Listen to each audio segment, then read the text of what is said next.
In the world of Geoffrey Hinton's father, Everest-Hinton, the center of the universe was insects. This world-renowned entomologist spent his entire life dealing with beetles, moths, and all sorts of strange arthropods. He interacted with them constantly. His office was like a sanctuary, with walls beneath a 16-foot-high ceiling, lined with hundreds of cardboard boxes. Inside each box contained materials about a particular kind of insect, including scientific papers on its genus and specimens, his dialogues with the world, and the legacy he left for the world. After his father passed away in 1977, Geoffrey and his family were able to sort through his father's office. In the end, in this sanctuary of insects, in an inconspicuous corner by the door, they found a slightly smaller cardboard box. On the label of the box was written, "Not insect, non-insect." What was inside this small cardboard box were all the things related to the family that were worth recording, including letters from the children, including those from Geoffrey. This little cardboard box was like a silent metaphor defining Geoffrey Hinton's childhood. In a family filled with the brilliance of science and scientific glory, he felt like an outsider.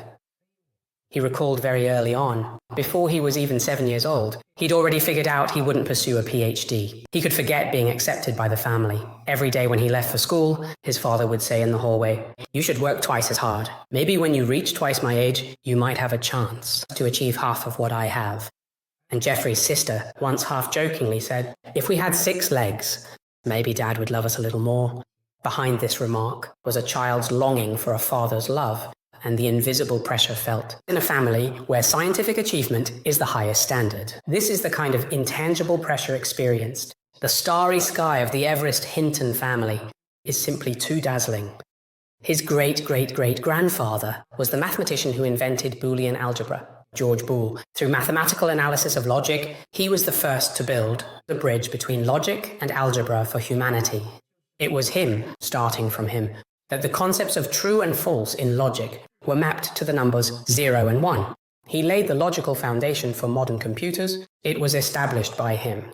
And his great-great-granduncle, Sir George Everest, after whom Mount Everest was named, his father Howard was also a Fellow of the Royal Society and achieved outstanding accomplishments in the field of entomology. His mother's family was equally distinguished. His uncle, Colin Clark, was the renowned economist who defined gross national product, or GNP. What's particularly interesting is that many modern members of the Hinton family have had numerous connections with China. Hinton's uncle, William Hinton, whose Chinese name was Han Ding, was a Marxist. He came to China in 1945 and entered Shaanxi in 1948. He wrote about his lifelong, intimate experiences of reform in a semi-technical literary work called Fanshen. Geoffrey's aunt, William's younger sister Joan, was originally a top-level skier, but because of the war, she turned to nuclear physics. She was classmates with Professor Yang Zhenning at the University of Chicago, and once worked at the Los Alamos National Laboratory, serving as an assistant to Fermi. She was one of the few female scientists in the Manhattan Project. After witnessing the atomic bomb's immense destruction, Joan came to Yan'an in 1948 with her husband, Irving Engst, and changed careers to serve the new China, engaging in dairy farming. His Chinese name was Han Chun. He was the first person in China to receive a green card. Han Chun's daughter, Karma Hinton, was born in Beijing in 1949. She once had the Chinese name Han Jin. During the Cultural Revolution, she spent her teenage years at Beijing 101 Middle School. She has made documentaries like The Gate of Heavenly Peace, You Know Which One, and Morning Sun, among others. Because of well-known reasons, there is almost no special information about her on Baidu. Actually, this aunt is a really nice person.